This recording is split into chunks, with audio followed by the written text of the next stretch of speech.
पहले 7 जन्मों की कस्में खाई, फिर उतारा मौत के घाट, शादी की, घर बसाया और फिर उसी पति की हत्या की साजिश रची। जी हां, ऐसा ही एक मामला सामने आया है। घटना 25 फरवरी की है। अंबरनाथ बदलापुर रोड पर एक पेट्रोल पंप के पास रमेश झा नामक युवक का शव मिला, जिससे इलाके में हड़कंप मच गया और फिर पुलिस ने भी आरोपी को ढूंढ निकालने की जिद ठान ली। जांच पर जांच चलता रहा, लेकिन पुलिस ने हार नहीं मानी। कहते हैं ना, जब कुछ ठान लो तो वो पूरा होता ही है। उल्लासनगर क्राइम ब्रांच पुलिस ने बड़ी कार्रवाई करते हुए उस महिला को गिरफ्तार किया है जो अपने पति की हत्या के लिए प्रेमी को सुपारी दी, लेकिन इस हत्यारन का पर्दाफाश हो ही गया। बता दें कि मृतक रमेश झा नौकरी के सिलसिले में कल्याण के अंबरनाथ शहर में रहता था और इसकी पत्नी सुमन झा अपने बच्चों के साथ दिल्ली में रहती थी, जिसकी तलाश पुलिस कर रही थी।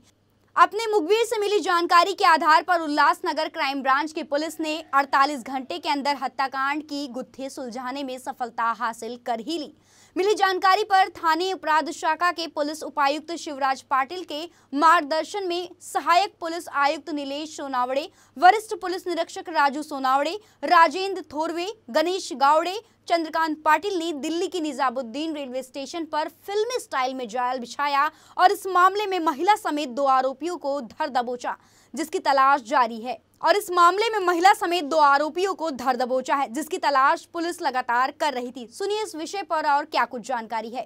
कल्याण बदलापूर रोडवर जो गणपत ढाबा आहे, त्या गणपत ढाब्याच्या अपोजिट साईडला साधारणतः रात्री 9:30 पावणे 10च्या दरम्यान रमेश झा हे घरून त्यांच्या कंपनीमध्ये कामाला जात असताना त्यांना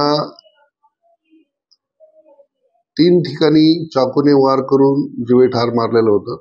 सदर प्रकरणी अज्ञात आरोपीच्या विरोधात गुन्हा दाखल होता आणि या गुन्ह्याच्या तपासादरम्यान ते त्या ठिकाणाहून 2 आरोपी पळतानाचं सीसीटीव्ही फुटेज पोलिसांना प्राप्त झालं होतं आजूबाजूच्या कॅमेऱ्यांमधून, आणि त्यांनी जाताना पुढे गेल्यानंतर एक रिक्षाचा वापर केला आणि तिथून ते पळून गेले होते। त्या गुन्ह्याच्या तपासामध्ये अधिक तपास केला असता अशी इनपुट गुन्हे शाखेला मिळाली की यातील आरोपी हे या ठिकाणी रेल्वे स्टेशनवरून बाहेर गेलेले आहेत। त्याप्रमाणे गुन्हे शाखा युनिट 4च्या पथकाने त्यांना राज्यात जाऊन त्यांना ताब्यात घेतलं आणि त्यांना हजर केलं। त्यानंतर सदर गुन्ह्यात जो तपास आहे त्यामध्ये अशा गोष्टी समोर आल्या की या गुन्ह्यातील जे मयत आहेत रमेश झा यांची पत्नी ही साधारणतः 10 वर्ष दिल्लीमध्ये राहत होती मुलांसोबत आणि हे कामगार म्हणून या ठिकाणी एकटेच कामावर राहत होते।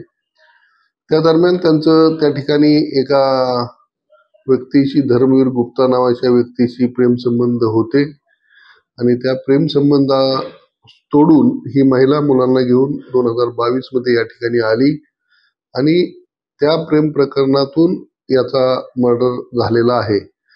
या प्रकरणी आतापर्यंत 4 आरोपींना अटक करण्यात आलेली आहे। त्यामध्ये एक बाल गुन्हेगार आहे।